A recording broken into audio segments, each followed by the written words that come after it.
బుల్టెన్లో breaking చూస్తున్నాం. ఇటీవల మోడీ ఇంటి పేరు కేసులో కాంగ్రెస్ అగ్రనేత రాహుల్ గాంధీకి 2 జైలు శిక్ష, పార్లమెంటు సభ్యత్వ రద్దుపై సుప్రీంకోర్టు స్టే ఇవ్వగా వైఎస్ఆర్టీపీ అధ్యక్షురాలు షర్మిల రాహుల్ గాంధీకి ట్వీట్ చేశారు.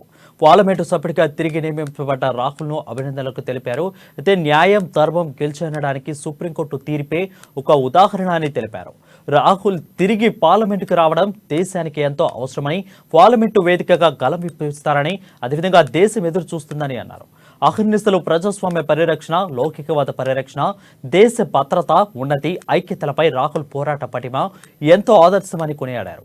దేశ భద్రత, ఉన్నతి, ఐక్యతపై వీటిపై అందరూ నాయకులు కలిసి పోరాడాలని పిలుపునిచ్చారు.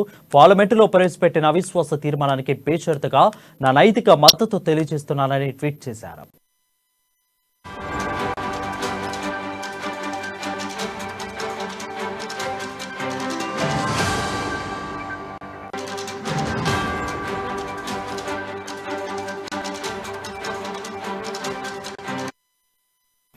బుల్టెన్లో బ్రేకింగ్ చూస్తున్నాం. ఇటీవల మోడీ ఇంటి పేరు కేసులో కాంగ్రెస్ అగ్రనేత రాహుల్ గాంధీకి 2 జైలు శిక్ష, పార్లమెంటు సభ్యత్వ రద్దుపై సుప్రీంకోర్టు స్టే ఇవ్వగా వైఎస్ఆర్టీపీ అధ్యక్షురాలు షర్మిల రాహుల్ గాంధీకి ట్వీట్ చేశారు.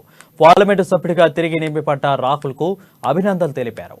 న్యాయం, ధర్మం గెలిచనడానికి సుప్రీంకోర్టు తీర్పే ఒక ఉదాహరణ అని తెలిపారు. రాహుల్ తిరిగి పార్లమెంటుకు రావడం దేశానికి ఎంత అవసరమని, పార్లమెంటు వేదికగా గలం వినిపిస్తారని, దేశం ఎదురు చూస్తుందని అన్నారు. అహర్నిశలు ప్రజాస్వామ్య పరిరక్షణ, లౌకికవాద పరిరక్షణ, దేశ భద్రత, ఉన్నతి, ఐక్యతలపై రాహుల్ పోరాట పటిమ ఎంతో ఆదర్శమని కొనియాడారు. దేశ భద్రత, ఉన్నతి, ఐక్యతపై వీటిపై అందరూ నాయకులు కలిసి పోరాడాలని పిలుపునిచ్చారు. పార్లమెంటులో ప్రవేశపెట్టిన అవిశ్వాస తీర్మానానికి బేషరతుగా నా నైతిక మద్దతు తెలియజేస్తున్నానని షర్మిల ట్వీట్ చేశారు.